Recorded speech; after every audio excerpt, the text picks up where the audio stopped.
Welcome, bienvenue, willkommen y bienvenidos a la tercera temporada de Parte y Destacate. Yo soy tu anfitriona, Nikki Green. Welcome back to Season 3 of Stand Up and Stand Out. I'm your host, Nikki Green, and we are kicking off an amazing new season filled with some incredible guests. Stand Up and Stand Out is a podcast for those leaving university and heading into the work world. We help those in transition find their purpose so they can enjoy their career without sacrificing their lives. Following nearly 2 decades working in Fortune 500 companies, I want to share my leadership learnings with all of you. Thought leaders are needed in all walks of life, not just business. And we're in a critical time to pivot ourselves and the community around us to build a better future together. This show is the start of your Beyond College journey to help you answer the question, I graduated, now what? Let's get ready to listen in to the next episode. Hello and welcome to Stand Up and Stand Out Season 3. I'm excited to announce our guest for today is Michael Whitehouse. He is the guy who knows a guy. In 2014, he came to Groton, Connecticut, knowing no one at all. A year later, after diving into networking with both feet, he was a major connector in the local community. In 2020, he went global and began connecting entrepreneurs, investors, speakers, and others all around the world to people they need to know. He offers his services as a networking concierge, making connections and building strategic alliances all around the world. Welcome, Michael. So glad to have you on the show.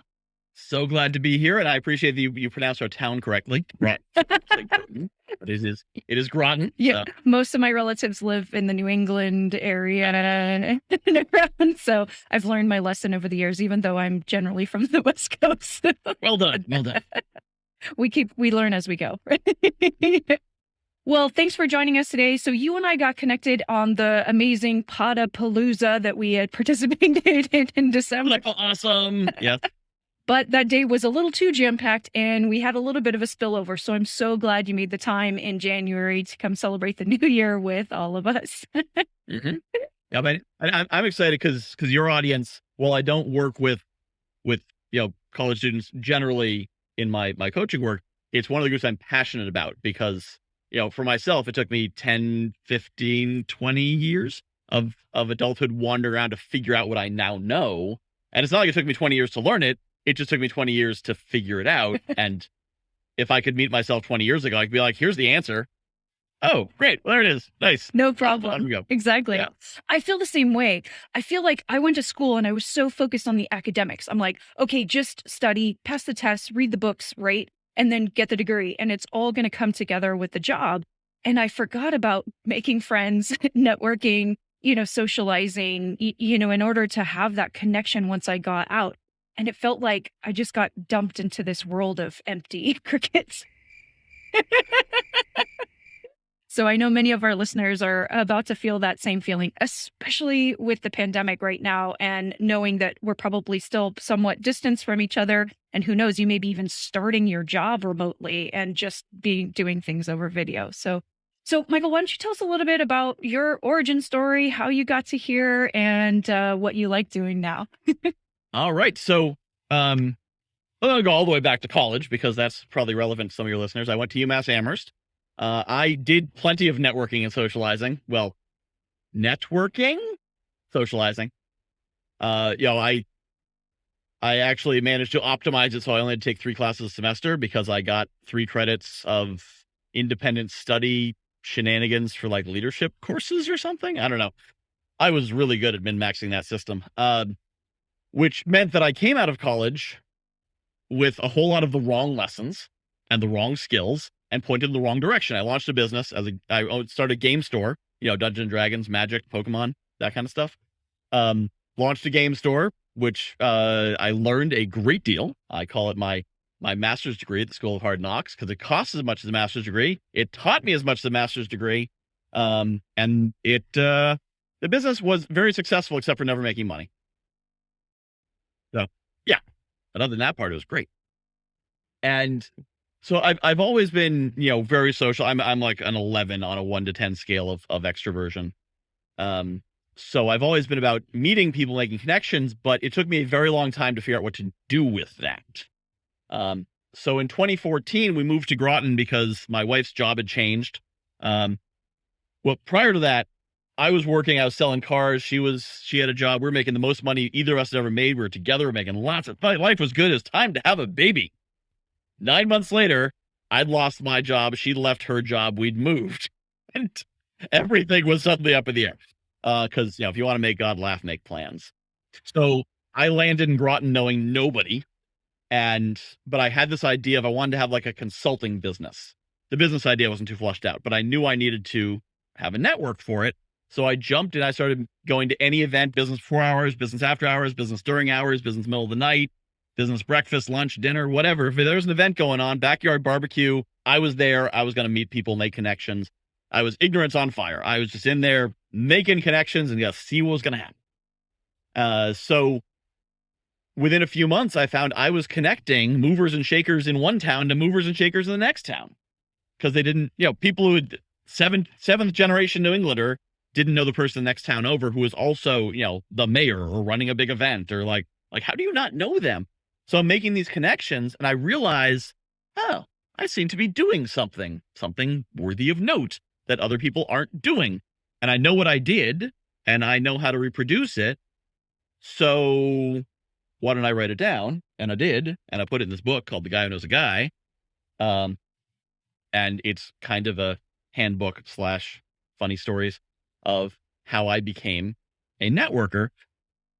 So I then ended up publishing a community magazine for a company that has hundreds of magazines around the country. And 75% of my business was coming from in-person networking. So that worked great for me because I wasn't great at cold calling and it's kind of a smaller community that we're in here. So if I wanted to reach enough of the right people, I had to network in person. It was working great until March 2020, when there wasn't any more in-person networking and my business did exactly what you'd expect.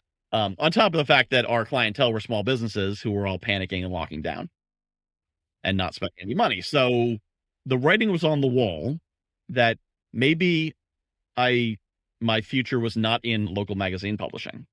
But what I saw was everything went online. And I said, well, my BNI, this Business Network International group, just went online. That means everyone else's groups on Zoom.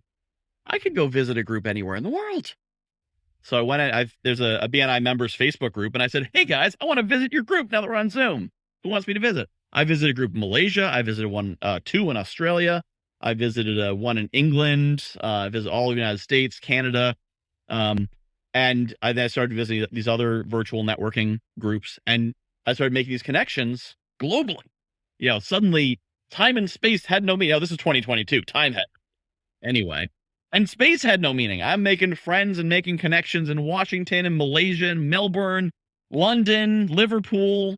I picked up a coaching client in Nairobi, Kenya, one in Riyadh, Saudi Arabia. So it suddenly became obvious, like coaching could be a thing now. I'd never really leaned into it before because I always had something more practical, more reliable.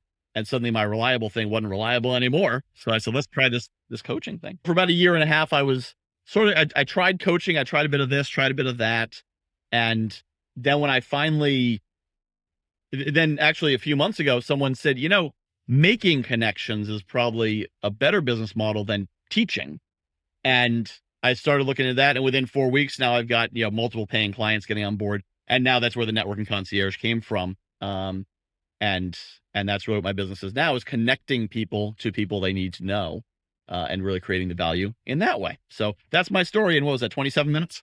That's perfect. All right. No, I love it. And it reminds me of one of my tech jobs. In tech, a lot of times, a lot of people are fairly introverted. Either they're super technically great and then they get into a leadership role and they're deer in the headlights. But I had this great VP and he said, look, I know I'm an introvert and I really struggle getting into these networking type of events and, even just dealing with employees he said he would always find someone just like you to guide him around the room. And because that person always knows everybody else, right? And it's like, oh, hey, how's the kids? How's the wife? How's the dog? Like whatever all the things are that you remember about that person. And he had a good memory, so he could then remember those things. but he didn't know them off the top of his head. And so connectors like you, I think, are so important in our society that are, like you said, the 11 out of 10s that can go that extra step and really not just connect people for yourself, but for other people around them too. Yep. Yeah. And so a couple lessons of that, because people may be listening to that and be like, well, I'm not super extroverted. I don't have a good memory. So this is cool. Wish I was you. Life sucks. But in fact, first off, my memory is atrocious. I have ADHD, which among other things has memory issues. So my memory is interesting. It's kind of like if a overcaffeinated 14-year-old was managing the files, and I go into a meeting and he'd be like, "Oh, how about this?" I'm like, great, that's a video game I played yesterday. I don't need that right now. All right, how about this guy? So in terms of the memory, like I don't remember how many kids they have. I don't remember their dog's name. I don't remember the vacation they went to. I can't remember to send them something on their birthday. So all that stuff where people are like, oh yeah, it's all about follow-up. Yeah, it is. If you can do that, if you're that organized kind of person, if you're the detail oriented, if you're the one who, when you wrote a report in high school, you also built like a diorama and all that stuff to go with it, then you can leverage that. But if you're not, that's okay too, because energy and enthusiasm just push right past that. They'll be like, oh, you forgot my birthday, but who cares? So there's different ways people can network differently. So it's not a matter of, you don't have to be extroverted. There's some very effective networkers who are shy, but they remember the details, or they keep spreadsheets of everyone they meet. So you can very shyly send an email saying, hey, you two should talk to each other because you're both in the same field. And then boom, you've made a connection. And by the way, if you know anyone who's got this connection, I would love to know them. Now you're networking and you didn't have to talk to anyone. You did it by email. So there's a lot of, there's more than one way to network. I love that, because I know that there are so many different types of people, and you're coming out, especially when you're coming out of school, you don't have a lot of experience. So I know that either imposter syndrome or, just self-confidence seems to be sometimes struggling. And now you get into an event, maybe a nice networking event where there's some amazing people, but you're like, oh, they have so much experience, or, oh, they work at XY firm, or whatever those things are, right? That start getting in your head to make you feel like, oh, I can't talk to them, right? So what kind of advice do you have for folks to just go ahead and do even that simple thing, right? The email, the DM through LinkedIn. Absolutely. So actually, I go way into this, if I may plug my book briefly. In The Guy Who Knows a Guy, which you can find on Amazon or at guywhoknowsaguy.com, I go much more into detail on this than I'm going to right now. But the thing is, everyone has some value, some unique value proposition they bring to a conversation. And, we often think on a single axis. You're CEO, I'm a student who's about to graduate, so you are way above me. But if you think on a different axis, if you were to compete on a road race, you'd probably beat the 55-year-old CEO, who has bad hips or whatever. But also the other thing is, often you have something they don't, like, for example, time. My business, Networking Concierge, fundamentally is I have the time and inclination to go out and make a lot of connections. So I can meet with people who are above me if we measure it in terms of, money and status, but I can connect them to other people because they don't have 25 hours a week to go out schmoozing and networking because they're not crazy like me. I mean, because they're focused on their business. So, you see that there's a social media influencer, Gary Vaynerchuk, who you may be familiar with. Many people are. And he's got this guy, D-Rock, who follows him around and records everything he does and then edits it into videos that can be shared. Well, so when D-Rock first approached Gary, it was one of the situations of, I got time and I know how to make videos. I know you don't have time to do this. So how about I do it for you? And, if you looked at it one way, you'd be like, why is this D-Rock guy approaching Gary Vaynerchuk? He's rich, he's famous, he's influential. Why is he got to talk to D-Rock? Well, D-Rock's got something Gary doesn't: time. So if you're just coming out of college, if you're just getting started, you have time, you may have enthusiasm.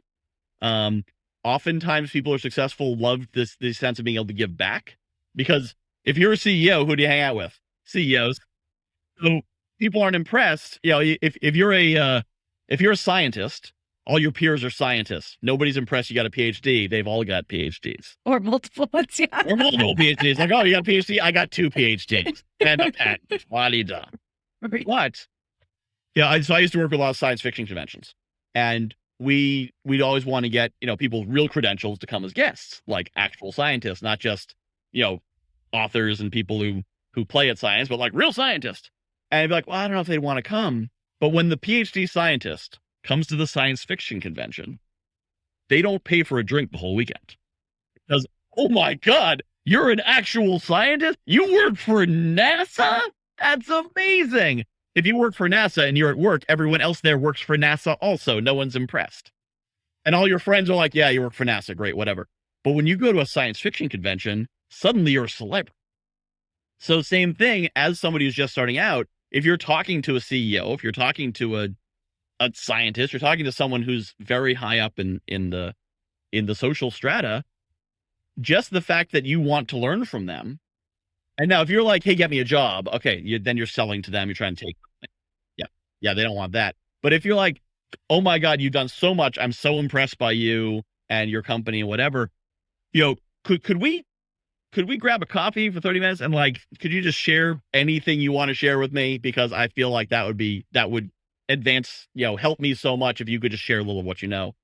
No matter what point you are in life, you never get tired of saying, I think 30 minutes with you would change my life. Could you teach me something? I'm like, yeah. Oh, yeah, I'd love to do that because it's the easiest thing they're going to do all day. Well, and just talk about something that's interesting for them. You don't know. One of the last episodes we did from season 2 is I talked about interviewing, and interviewing is also a form of networking.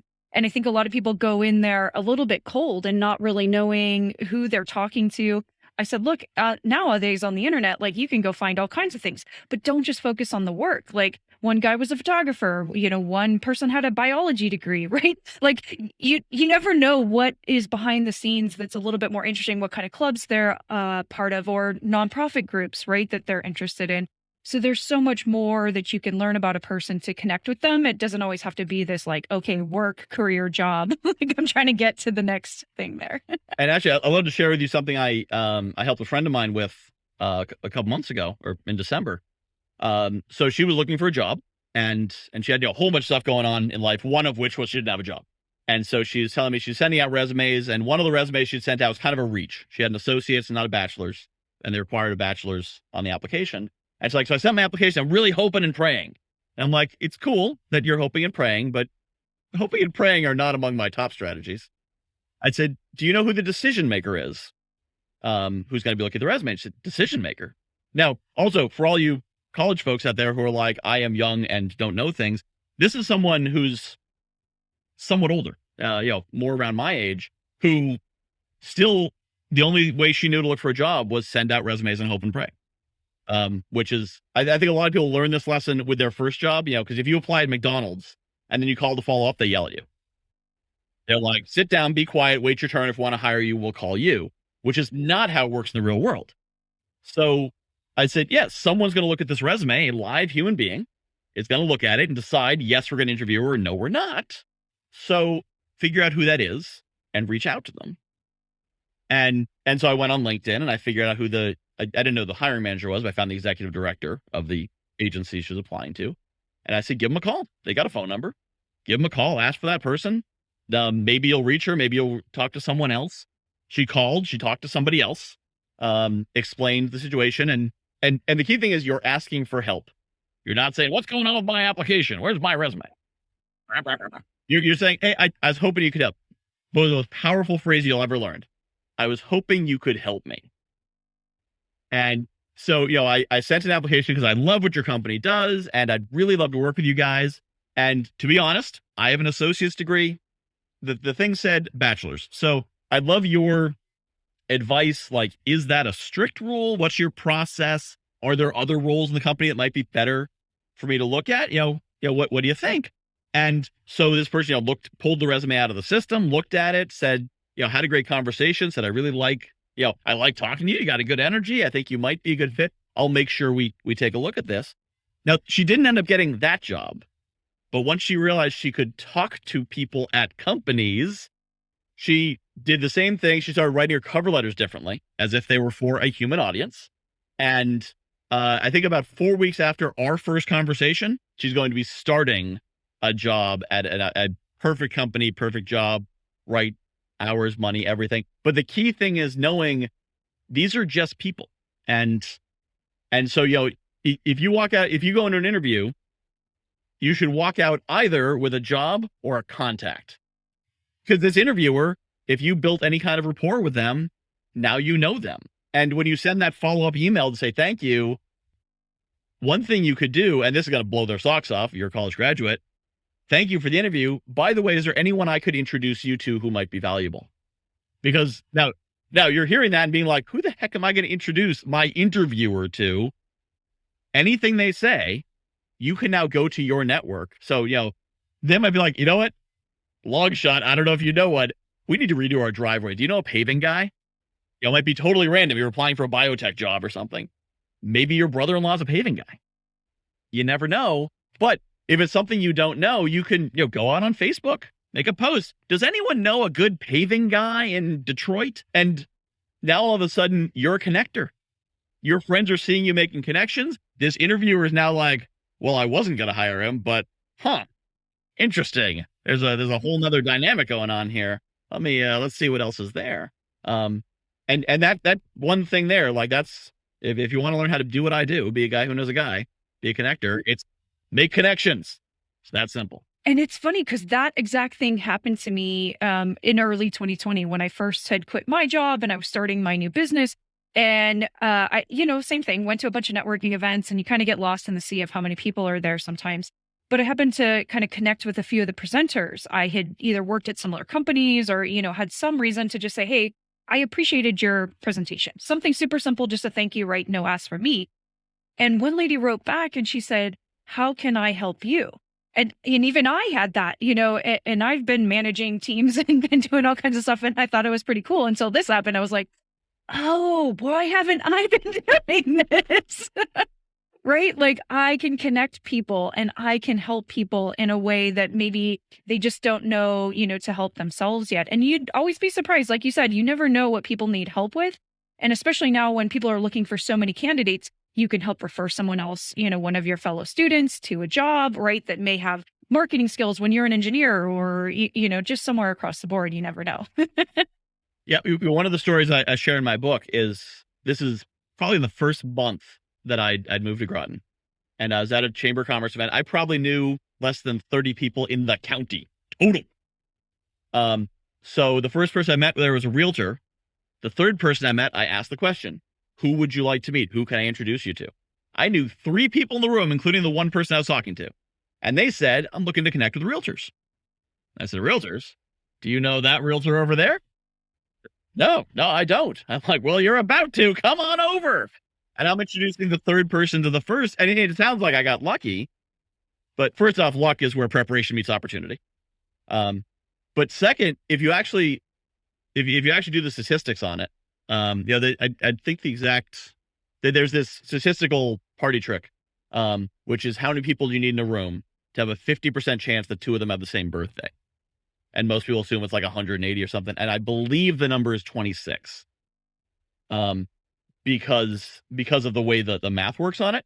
So same thing happens. How many people do you need in the room for 2 of them to need to meet each other? And the number's very small. I do this party trick, so to speak, when I'm speaking to live audiences. I'll have someone raise their hand and who are you looking to meet? And I'm looking to meet a whatever. Does anyone in the audience know someone that should be introduced to this person? I have never not had someone in the room have an answer. And I've done this with audiences as small as 7. Yeah, it's like that 6 degrees of Kevin Bacon or whatever. We're all connected in some way, shape, or form. It's fantastic. And I think this is one of the best lessons coming out of the pandemic, again, is how important community is and that we can't just do it by ourselves. Yeah, once upon a time, I could go submit my resume and probably a person read it and passed it on to the hiring manager. Now there's a few levels of sort of algorithms and bots and things that are searching through them to begin with because of the sheer number that they're getting. But if you can change that equation and you can connect your community to something about that job and people there, you have another shot. That's how I've gotten every job I've ever had, is because I knew people that knew people, and they connected me, they referred me in, they recommended me, and I got pushed to the front of the line and then was able to showcase my skills once I got there. And the other thing is a sort of that old good old days fallacy. When you're saying like there was a time when if you were an educated upper middle class white man who went to the right college, you could send in your resume and someone would look at it because there were less resumes going in. Why are there more resumes going in now? Because it's democratized, because things are fair now. So it's not like everyone had this easy opportunity back in the day. It's a very small niche of people had it easy, and everyone else would have had it hard. And so many people listening to this, if you'd been trying to get a job in 1952, you wouldn't just have been hitting algorithms, you would have been hitting walls, and you would have been, you would have been totally stopped. So things aren't worse now; they're much better. There's just a different way of doing things. Always, and especially if someone's younger, college age, that it's really easy to fall into this. Your grandfather might be saying, well, back in my day, it was so easy for me. Well, yeah, of course it's easy for you because you were a white man who went to a good school and had some connections from family. And if you were a woman or a minority or anything else, good luck getting a job at all in the white collar world. That wasn't a secretary. And so now, there's so many more opportunities, but more than 50% of jobs that people get come from networking connections. So people aren't getting jobs. I mean, some are, but in my book, I would talk about this. The only time I've ever sent applications through Indeed or Monster or whatever is to blow off steam. I'm in a job and I don't actually want to leave, but I'm frustrated. I'll hit apply now at a bunch of jobs to feel better with the total confidence that it would not disrupt my current job because I'm not going to hear back. Yeah, it's just an exercise to make you feel a bit better. Like New Year's resolutions at the gym. But you want a job, don't just send resumes. You got to, contact people. But so I actually, so do you think your audience might be interested in how to definitely get a job? Absolutely. Okay. Sure. Also in my book, but I'm going to go through the whole strategy. So the first step is to know what you want. With anything you're doing, begin with the end in mind. You got to have a goal. So just like, I want a job. Well, it's really hard to get a job because, if you want to work, for McDonald's or Walmart, okay, you can work for a paycheck and they're not going to be upset about it because they just need bodies. But if you want like a meaningful job, such as you go to college to get, they want you to work for them because you want to work for them and you align with their mission or whatever. So have an idea of what you want to do, what industry you want to be in, what value you want to provide, have a clear picture of it. Then think about who can hire you for that job. And you might have a specific person. You might have a company, you might have a type of person, and then kind of think in concentric circles. So if, ideally you want to, you want to be a marine biologist and, you want to be a marine biologist at the Mystic Aquarium because I'm in Southeast Connecticut. And that is your perfect job. Well, failing that, you'd be a marine biologist at a different aquarium. So let's take the Mystic Aquarium as an example. You'd want to talk to maybe one of the scientists at the Mystic Aquarium. If you can't contact one of them, maybe someone else at the Mystic Aquarium. Or in a different axis, maybe a scientist somewhere else. And just thinking concentric circles out, well, I can't get to a scientist at the Mystic Aquarium. I don't know any staff at the Mystic Aquarium, but I do know someone who went to school in Mystic. Maybe they know somebody. Start reaching out to the people on this list and ask them for a phone call, a virtual coffee, a live coffee, get into a conversation with them because you want to get their advice and get their help. You're not asking for anything from them, just their advice and their help. Share with them what you want to do. Share their goal. Make your goal their goal. Nice people, when you say, I've got a goal and it's a positive goal, they'll be like, oh, I'd like to help you with that. And then you ask them, who else do you know? Who can you introduce me to that might get me a little bit closer to this? What do you know? What tips do you have? What advice do you have? they're going to introduce you to some people. You reach out to them. Hey, could we grab a virtual coffee? Grab a coffee, get on a Zoom call, get on a phone call. I'd love to get your advice. Repeat, repeat, repeat. You're going to get closer and closer to the target because, the person who went to school in Mystic knows someone who works in Mystic. They know someone who's a volunteer at the aquarium. The volunteer knows the one of the lab assistants, and you work your way through. And eventually you get to someone who you share your story with them. They find it interesting. And we love to solve problems. When you're on the phone with someone and they're sharing a problem, they would really like that problem to be solved. If that problem could be solved by within their power, then they'd be like, yeah, you sound like a really good, hardworking person. And here's the thing too, because you might say, well, am I really qualified for that job? Would they want me there? They may ask the question. So, you were introduced to me. You're doing a lot of this, going out and meeting people. How many people have you talked to on this quest to get this job? And your answer is probably going to be something like 20, 30.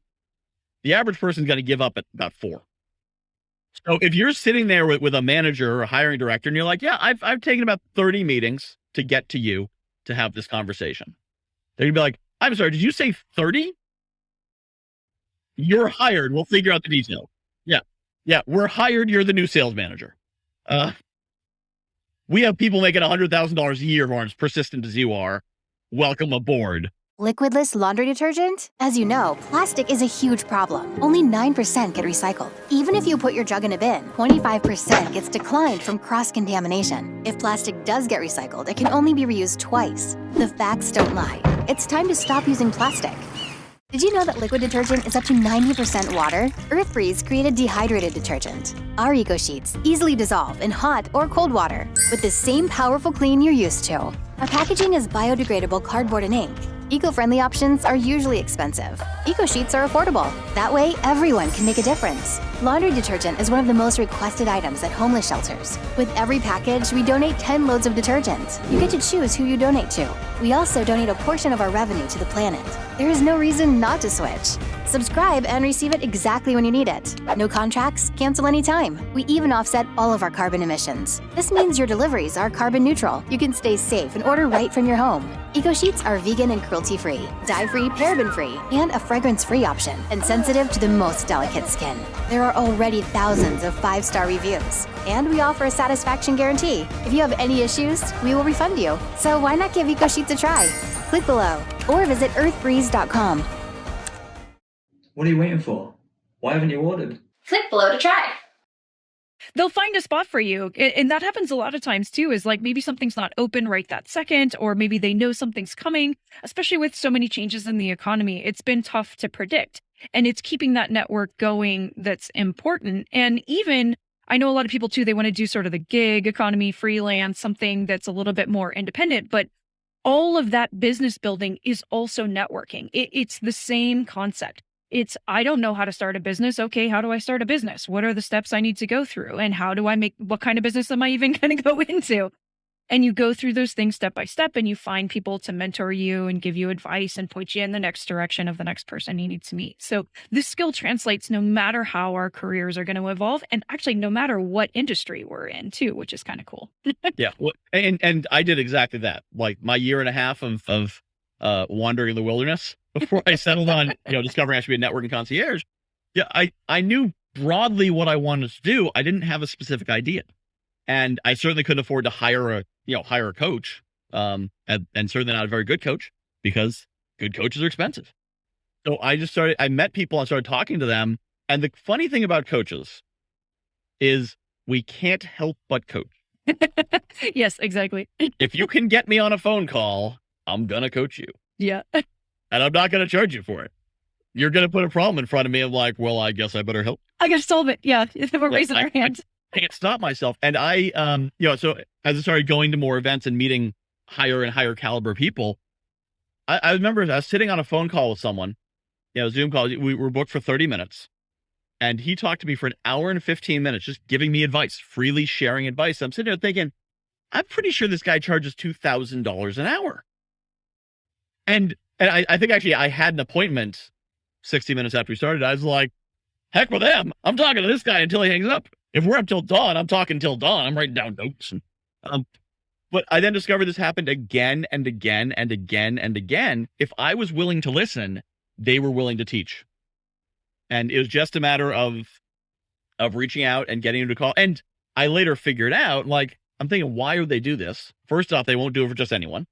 They were willing to do it because I was willing to listen and I had a positive giving energy. And then when I started making referrals to them and making connections, and that particular person, I think I've introduced about 20 people to, I was like, oh, that was an investment. And if I never made a connection for him, he lost an hour and 15 minutes. But if one of those connections pans out, he could make $100,000. So, and here's the thing: if you're doing what I said, whether you're doing it to find a job or it could be as simple as, I just graduated college and I want to learn how the business world works. Can I get 30 minutes of your time?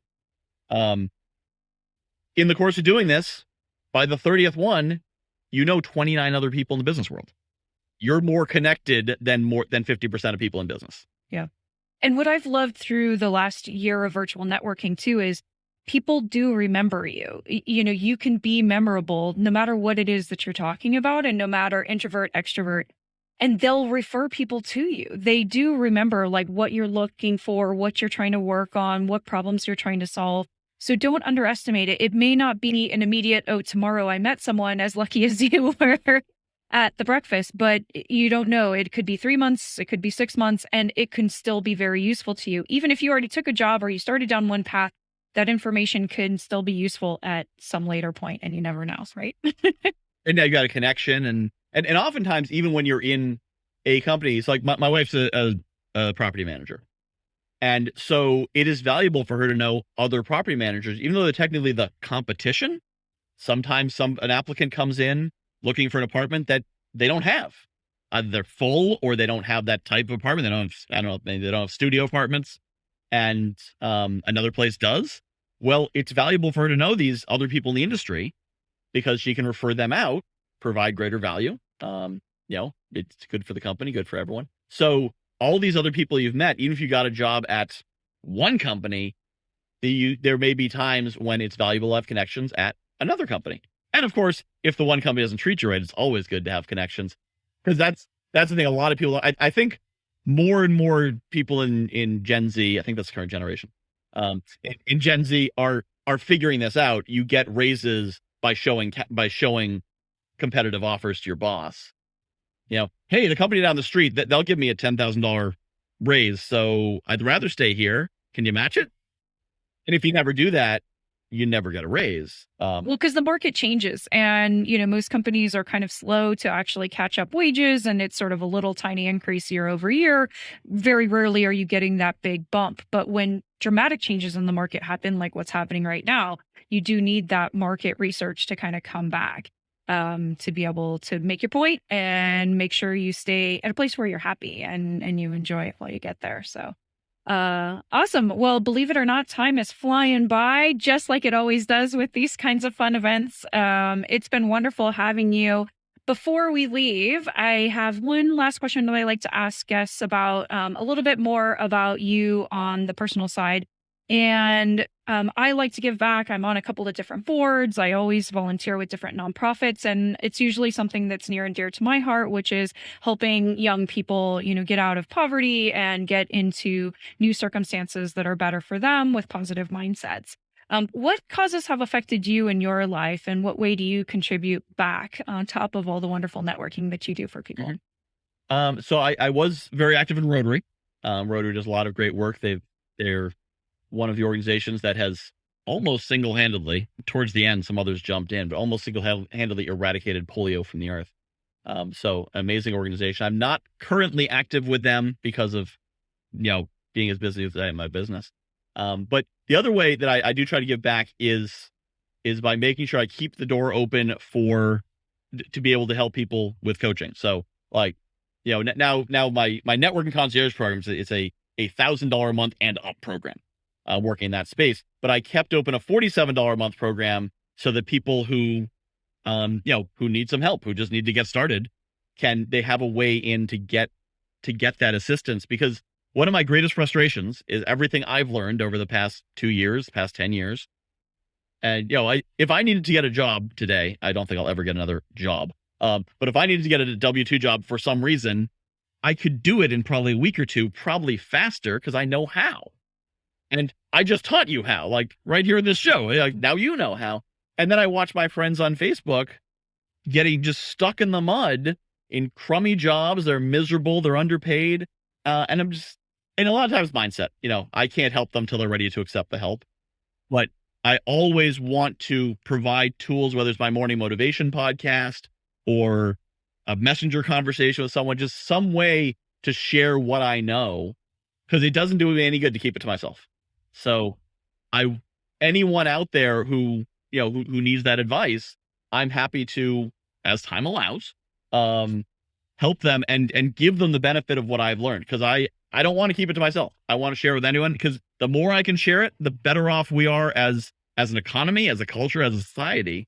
So I'm always looking for more ways to share that message, share that knowledge, and help people move forward. I love that. That's so amazing. Well, thank you for joining us today, Michael. Why don't you let our listeners know a little bit how to reach you? We'll put a bunch of stuff in the show notes so they can click all the links, but what's the best way to get a hold of you and where to find your book? The best way is go to my website, guywhoknowsaguy.com. On there, you can find a link for free to my Power 5 networking tips, which is my book kind of condensed into one page. You can also, there's a link off there to buy the book. You can also find it on Amazon, but it's easier if you go to the website, guywhoknowsaguy.com. And through there, you can also find my podcast, the Guy Who Knows a Guy podcast, and Morning Motivation podcast, which is a daily motivational 2 to 5 minute hit of inspiration, which can be valuable when you're stressed out or dealing with challenges as you enter the job world. It's nice to have somebody waking you up in the morning with a blast of 11 out of 10 extrovert energy. Excellent. I am definitely going to be listening to that as I wake up and head to the gym tomorrow morning. Awesome, everybody. Well, thank you guys for joining us for Stand Up and Stand Out. This has been Michael Whitehouse, and I'm your host, Nikki Green. Bye. All right, thank you. Well, another awesome show in the books. I hope you enjoyed listening as much as we enjoyed making it.